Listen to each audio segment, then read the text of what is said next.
everybody, and welcome to episode 58 of Own the Road with AutoTrader, where we make car stuff simple for Canadians. My name is Jodi Lai, and I'm the Editor-in-Chief of AutoTrader. And my name is Dan Ilika, and I am AutoTrader's road test editor, and admittedly, not a Reddit user. That doesn't surprise me because you don't have social media in general. For the longest time, so anytime it would come up, like I just kind of, you don't want to be like, I don't know what you're talking about. So I would just kind of laugh. And then somebody sent me a link and I didn't even know how to use it. And I know that sounds silly, but it's because there are all these micro forums that are sort of nested. Yep. So it was sports related. My buddy sent me one about the Bills. And then it was kind of not safe for work, like the language, but it was r/Buffalo Bills with the Bills logo. And to me, that looked like a Twitter account or this. And I was like, oh my God. I'm like, Carrie, I can't believe the Bills account posted this. And he was like, what are you talking about, man? So that's he had to explain to you how Reddit works? Yeah. And to be honest, I still don't fully know, but I at least know now because they would say, the comments are killing me. And I would be like, what? It's only one thing. But then I realized you have to hit the Sometimes there's thousands of comments. Yeah. But then since I'm not a user and I don't have an account, there's a lot of stuff that my buddies will send me that's funny and I can't watch it because it's rated 18 plus or whatever. Right. So I love Reddit. It's a really weird and unique and special corner of the internet. Becky loves Reddit. I find so much gold on Reddit. And even when I was compiling all the stuff for this episode, I was dying. I fell into a rabbit hole and it was just so funny. There's a really great one called Bon Apple Tea. Oh, and it's about misused words. Yeah, and stuff? So instead of Bon Appetit, people wrote out Bon Apple Tea, which always cracks me up. Remember I told you about my friend, I mentioned on the podcast before that I didn't name him by name, and then I accidentally said his name. Yeah, everyone knows him now. Yeah, Aaron and did it again. Yeah, and he had we would call them Hinksisms because they were just these very random. Right from the gecko is the best one. Right from the gecko, as in the lizard. Yes, exactly. Right from the lizard's mouth. Anyways, from the lizard's mouth to your ears on your favorite podcast platform, we are going to go through what these are. Am I the asshole? Which I know is not a very safe word. But. So there's another one also called Am I the Jerk? And they're kind of related. Yeah. Wait, can I ask you a question? Yeah. Am I the jerk for pranking you this morning and telling you that I misread the time and was going to be late for the podcast, and then you showed up a little bit late because of it because you're like, I got time to kill? Yep. And then I sent you a photo of me in the studio being like, you are a jerk. What? Okay. You are the jerk. At least I'm the jerk and not the other one. Yeah, that's true. Yeah. I was just very taken aback because you're never late for anything. So I was like, oh, Dan. It's because I was so early and I thought you would. So guys, we at the studio here, there's underground parking and Jodi and I generally park in the same corner of the underground. But today she decided to park above ground, which kind of ruined my prank because I was like, you'll see I'm driving a Hyundai Santa Fe with a manufacturer plate on it. I was like, you will see it and be like, wait a minute, he's just kidding around, but turns out, no, it didn't. It all fell apart. It all fell apart. It was a terrible prank. Oh, sorry. I was frazzled. Our podcast producer, Chris, also played along. Oh, yeah, that was really good, too. Jodi. I was like, Chris, we're going to be late. Jodi sent Chris an apology, and Chris and I were sitting here, and he felt so guilty. Good. While he sent this message being like, it's all good, Jodi. Anyways, how dare both of you? Let's get to the topic. Okay, so am I the a-hole? I'm going to be self-editing a lot of the language because this is a family-friendly show, but you'll get the point. I've picked out a couple of really wild and controversial driving-related Am I the Jerk posts. Okay. And so we're going to go through about 4 of them in this episode, and then Dan and I are basically going to determine whether or not the poster was the a-hole or not the a-hole. Yeah, Reddit is amazing. It's unhinged and brutally honest because it's also because it's anonymous, right? There's a certain level of anonymity that you can have, and you don't have to put your real name or your photo. So people are really brutally honest on Reddit. And like I said, it's so easy to fall into a rabbit hole of just funny Reddit stuff. I'm excited to check these out. Guys, I haven't. These are as new to me as they are to you. Jodi was the one who compiled these. Not just because I don't know how to use Reddit, but I thought it would be I thought it would be more fun if they kind of surprised me. I love when you're genuinely surprised on the show. So this is going to be fun. It's all going to work. Okay, entry number 1. Am I the for telling my friend that she's pathetic because she can't drive and at this point she needs to get over it? So here's the story. I have a friend who is 22 and she has her license, but she cannot drive. She's terrified of driving. Driving videos of crashes and her parents being stressed when her teacher really messed her up. She got her license and she never drove again. Anyway, she needs to be driven everywhere. We're in the USA and driving is pretty important. Usually I'm fine with picking her up and driving her around, but I'm so tired of it. If we go out, since I'm the one driving, I can't have a drink. I have to pay more for gas. I have to figure out the route. If she's late, I'm late. My complaints go on and on. She was complaining to me about not going anywhere. I reminded her that she has a car she could use and she does have a license. I heard her whole spiel about how it's dangerous and I told her that it's getting old. I said, I can't be driving you everywhere. At this point, it's pathetic and she needs to get over it. She hasn't talked to me since. So now the poster wants to know if they are the jerk. If he's the jerk for telling his friends that she is pathetic and that she has to get over her fear of driving. A little bit. First of all, like, fear of driving is very real. My grandmother was exactly this. I get being scared of driving, but if she is being late all the time, if she's not contributing for gas. Exactly. That was my point. It's like, if he's a jerk, calling her pathetic. That's rude. Yeah. That's really rude. Kind of, to me, like trivializing a legitimate fear of driving. If that's true, if this person is scared, then that's not fair to tell her to just get over it and no. But at the same time, this guy's friend is a jerk for not having at least the wherewithal to, try to be on time, to contribute gas money, to whatever. I mean, that's just, to me, that's common sense, right? It's common courtesy too, to rely on someone so heavily and then go around and be late and not contribute. It's two very different things. So let's say they're both jerks. I think they're both jerks. Yes, absolutely. Yeah. Okay. All right. Number 2. This is mine. Okay. Am I the a-hole? See, I can self-edit too, Jodi. For revoking my daughter's driving privileges after finding out she's using 2 feet. Oh. Okay, the summary. 16-year-old female, new driver. The father, which is the poster's ex-husband, was giving her driving lessons. They bought her a car for her 16th birthday. The mom found out she was using both feet, one for the brake and one for the gas. The father noticed and brought it up, but the kid said she was more comfortable driving this way and it would be unsafe to switch back to using one foot. She also passed her driving test like this. What? Yeah, I know. Isn't that wild? The dad dropped the issue, but the mom tried to explain how dangerous it is and tried to convince the daughter to start using one foot because it's safer. The daughter flat out refused. And apparently this is a quote. After our conversation and her refusal, I took her keys and told her I would be taking her to school from now on and wherever else she needs to be. She was upset and called her dad, who called me to tell me I'm the a-hole and being controlling.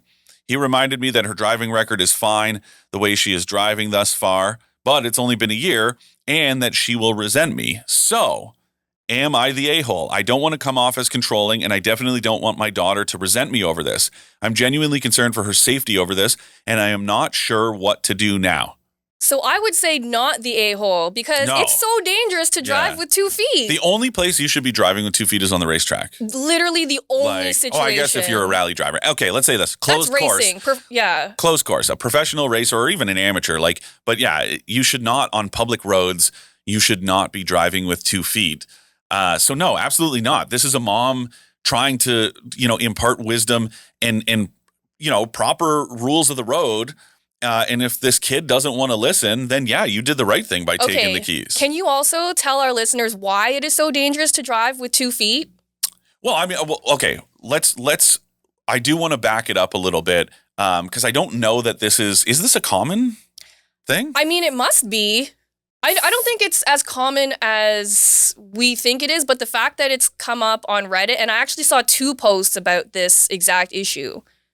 Really? Yeah. That's, it's funny because it never even struck me as, like a thing until I started doing track events. And I'll be honest with you, even now when I do track events, I rarely use 2 feet. Same. And part of it, like the other thing is, it's muscle memory is a big deal, right? Do yourself a favor. And if you're in a parking lot or something like that, try to like apply the brakes with your left foot in the throttle. It feels very weird. And it's like a lot touchier, I find, again, because it's a muscle memory thing, right?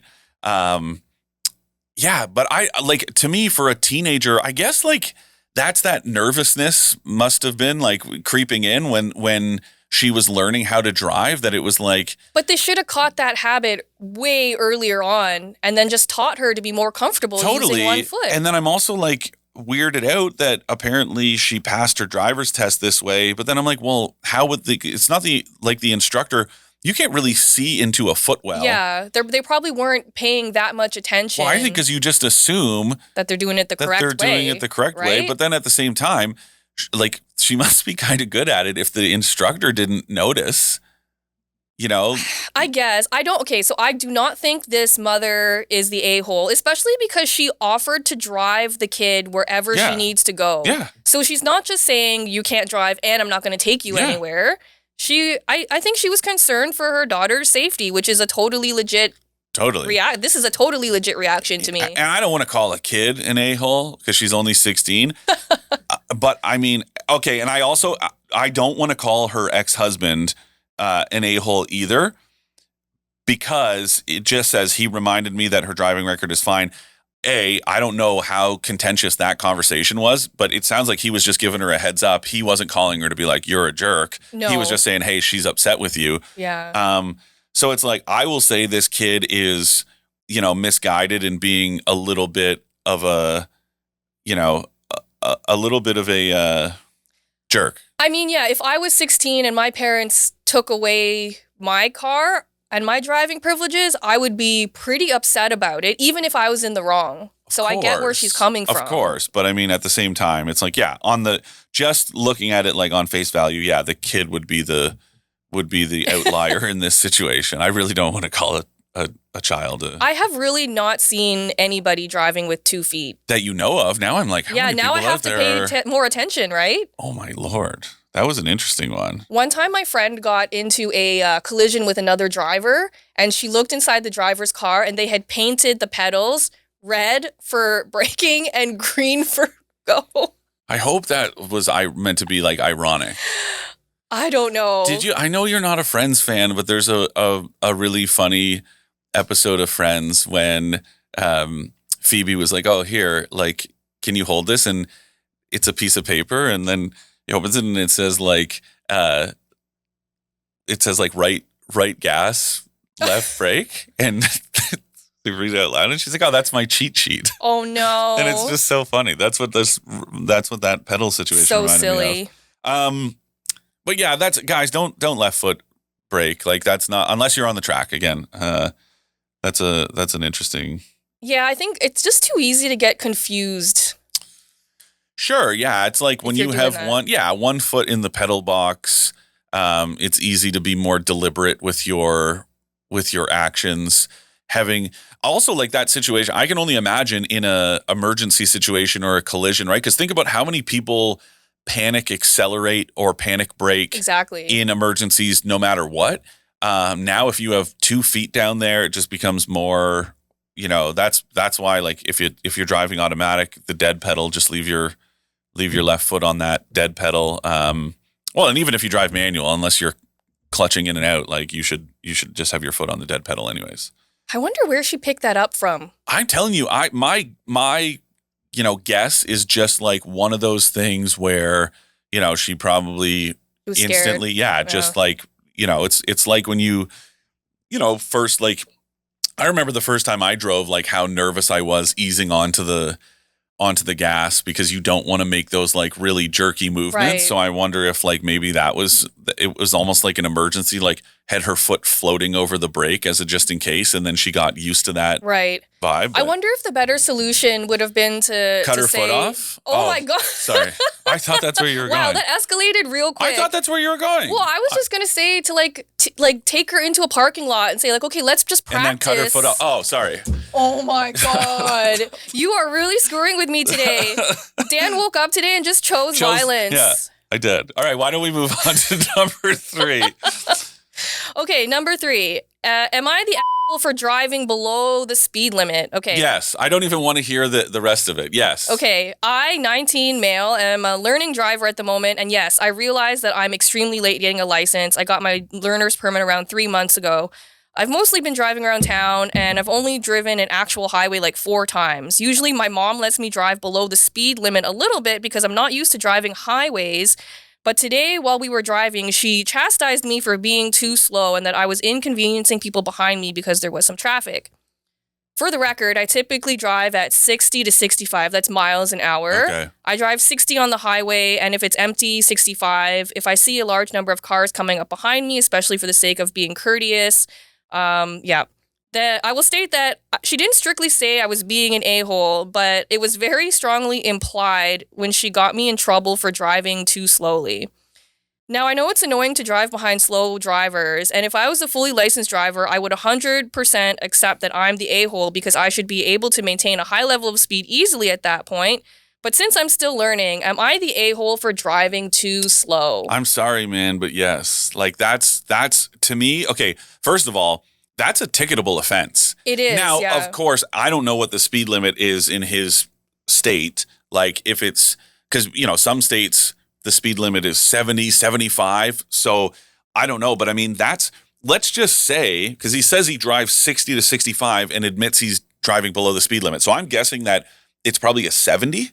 So that means he's driving, 10 to 16 kilometers an hour below the speed limit. And on the highway, which to me is a massive safety issue. That's a huge safety issue, right? Because it's like flow of traffic. Everybody else is moving or expecting to move at a certain speed. And we've seen videos of this a million times of a transport truck and somebody tries to pass it on the right and doesn't know that there's a slow moving vehicle to the right of the transport truck, and it can be devastating. So yeah, man, I'm sorry. Like that's just your mom is right for this is just like this 16-year-old with the 2-foot brake or two pedal driving. Like you need to break this habit before you get too deep. Otherwise you're not going to break it. I'm all about safety. Like I do not want to see you, speeding. Yeah. But I also There's a don't happy want to medium here. Exactly. Like, so I would say if it's a 70, like even if you do 70, that's fine. Do the speed limit. Don't go below it. Because this seems to me like that's beyond nervousness. That's like to me, you should be more nervous driving slowly on the highway because you're opening yourself up to being rear-ended by someone. And just the anger I'm sure he gets honked at and, high But it's also if you're not comfortable driving on the highway, don't drive on the highway. Yeah. Right? Exactly. Simple solution. It's like that, the first poster. If you're not comfortable driving, that's fine.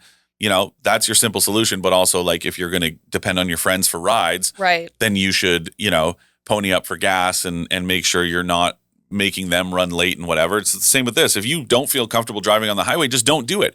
You don't have to learn on the highway right now. If you've only been driving for 3 months, stay on city streets. Yeah, or I don't know. It just seems, this is a bad one. Yeah, especially because you can get a ticket for that. Yeah. And you're technically breaking the law. Yeah, so you're technically a jerk.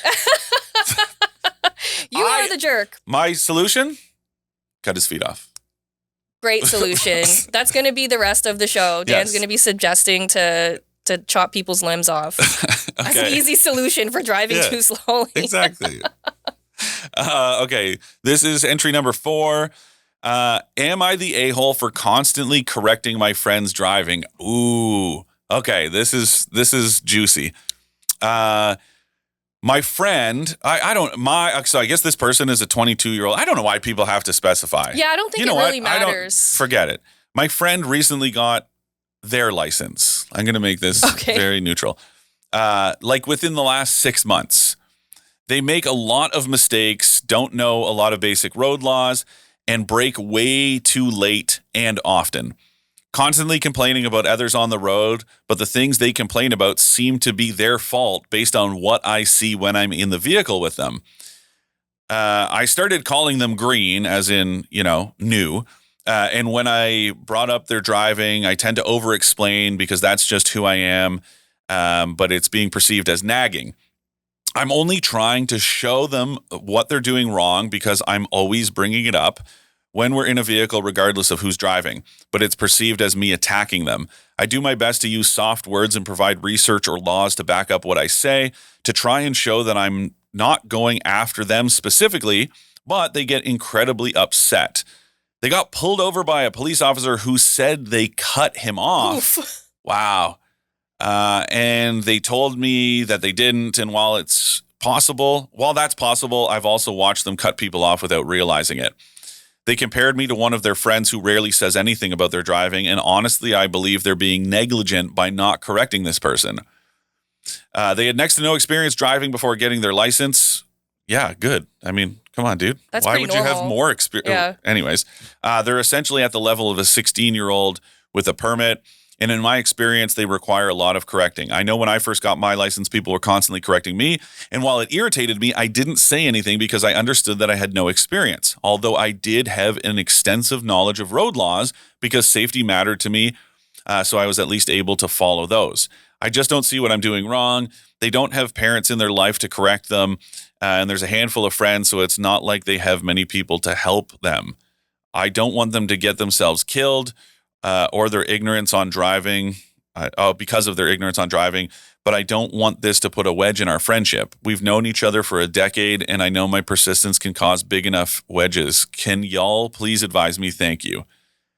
That's a tough one. That is very tough because, okay.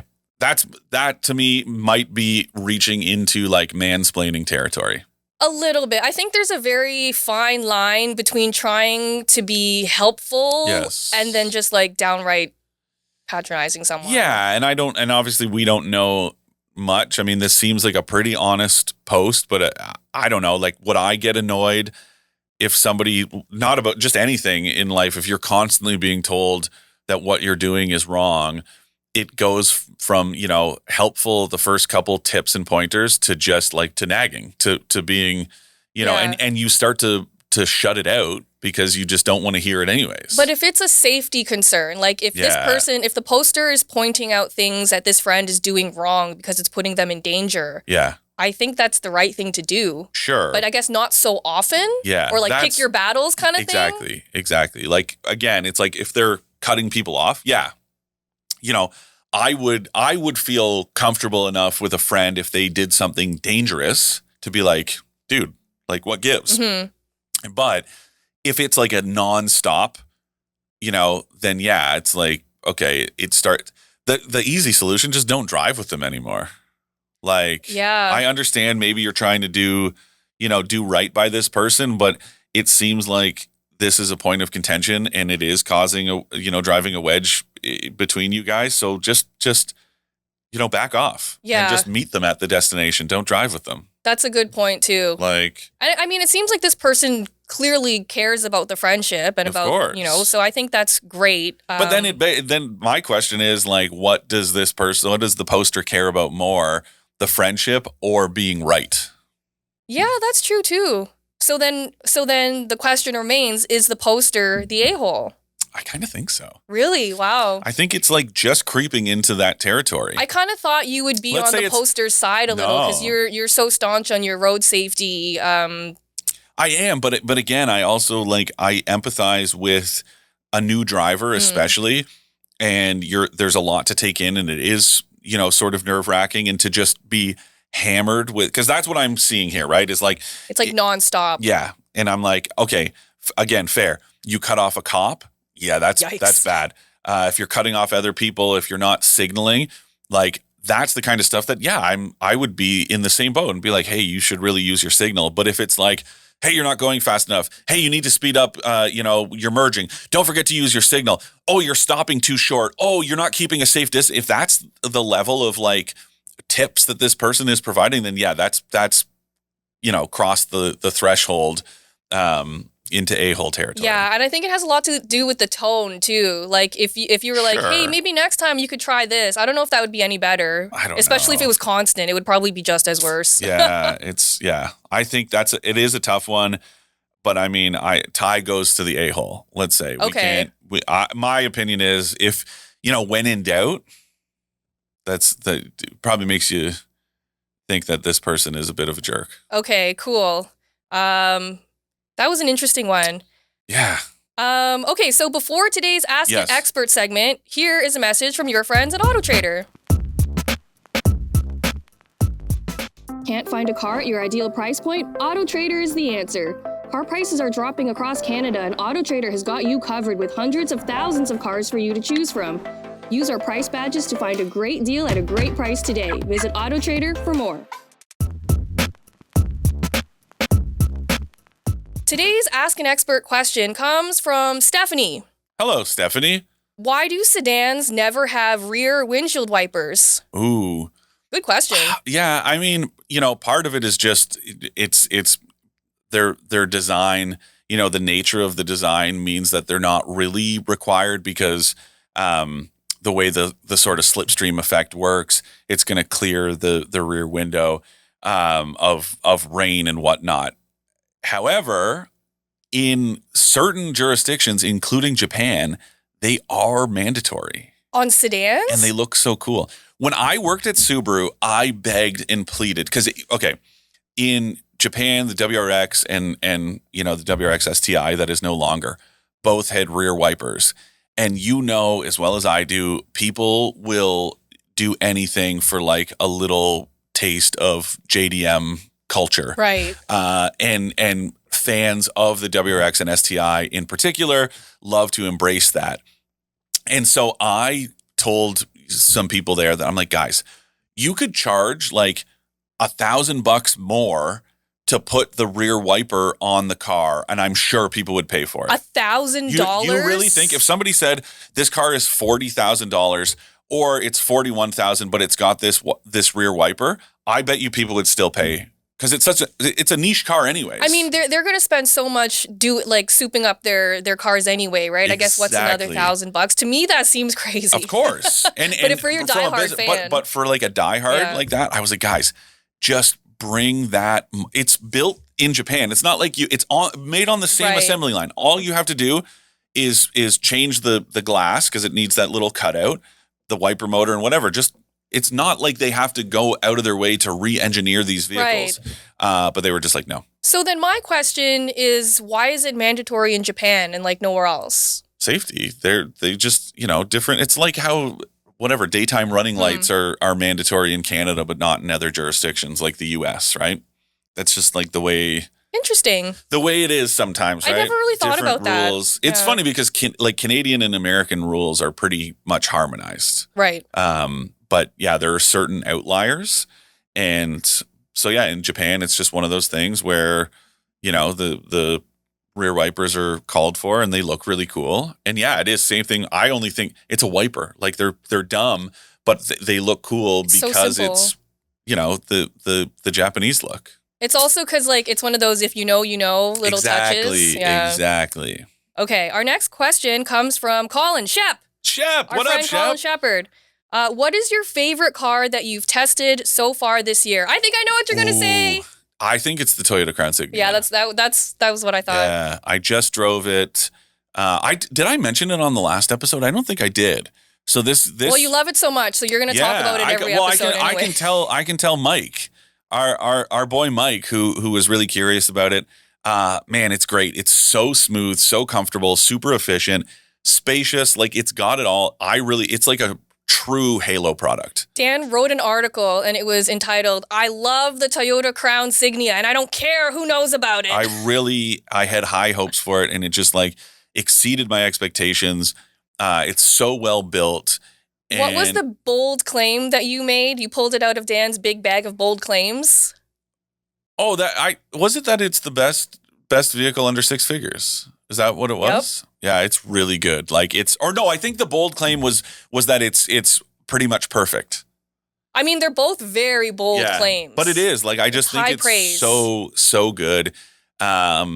And, I even like the styling. Some people, Brendan McAleer, one of our contributors and just favorite guys, he went down the wagon, route with it, which I understand a lot of people just want wagons to be again, if you know. Yeah. I don't care. It's a crossover to me. But it's still really good. It's one of those vehicles, like I would genuinely consider it as a replacement for my golf wagon, like my personal car. It's so good. So it is pretty much perfect for you. Yeah, that's awesome. It's amazing. It's just like, I think Toyota did a fantastic job. One of the other bold claims in the story was that I was like, Akio Toyoda, before he left. Now, he's still chairman of the company, but before he stepped down as president and CEO, I feel like he went, we're taking the crown global. And just that was his directive, and the company kind of like begrudgingly did. And that's why we had that first Crown sedan, which is really good, but it's like, they sell 7 of them. Like it's kind of a useless car. Well, it is kind of weird, but I actually see quite a few of them in the wild. And I saw a Crown taxi the other day. Oh yeah, those are cool. Yeah, I thought that was really neat. But those are like, that's an old car. I'm talking new. Yeah. No, a new Crown taxi. Like someone had bought a Toyota Crown and was using it as a taxi, like a 2024 model. I don't know how you would do that because we have very strict import laws. No. The current Crown that we can buy, that you and I have driven. I thought you were talking about. So in Japan, there's like a dedicated. You're talking about the limo, like the limo Crown. No, there's a Crown taxi. Like it's like, yeah. So I thought that's what you were talking about. Yeah, no, I could sense the confusion. Okay. That's an interesting choice for a cab because the headroom sucks. It's not great, right? Yeah. Anyways. Don't know. All right. My favorite car that I've driven so far this year really surprised me. It was the Acura Integra Type S. Oh yeah, you really love that. I was hyped on it. So my expectations for it were actually very low. I was like, whatever. I have no nostalgia for the old one. I was like, whatever. I didn't really like the regular Integra. I thought it was kind of average, but I really enjoyed the Type S. I was like looking at if I could afford one. I was like ready to see if I could, do I need a new car? Maybe I need a new car. Because it was so fun. It was so good. Like, it feels very special. It was great to drive. Wow. Also very practical. Wow. It hit that holy trifecta of being like stylish, fun to drive, and weirdly practical. Interesting. A manual only. Is there any other car that you haven't driven yet that you're excited to drive this year? I mean, the Crown Signia. Well, now, fair. I haven't driven one, but you've hyped it up so much, so I'm really hyped on that. I really want to drive the Volkswagen ID Buzz. I knew you were going to say that. Oh, man. Next year, though, right?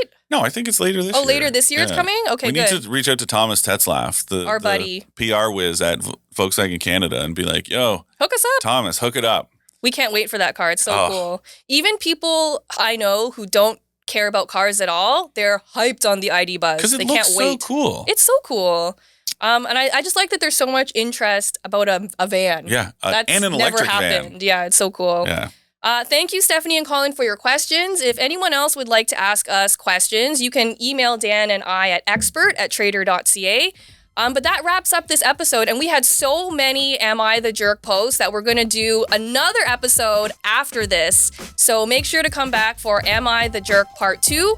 Until then, drive safe, and we'll see you next time. Bye, guys.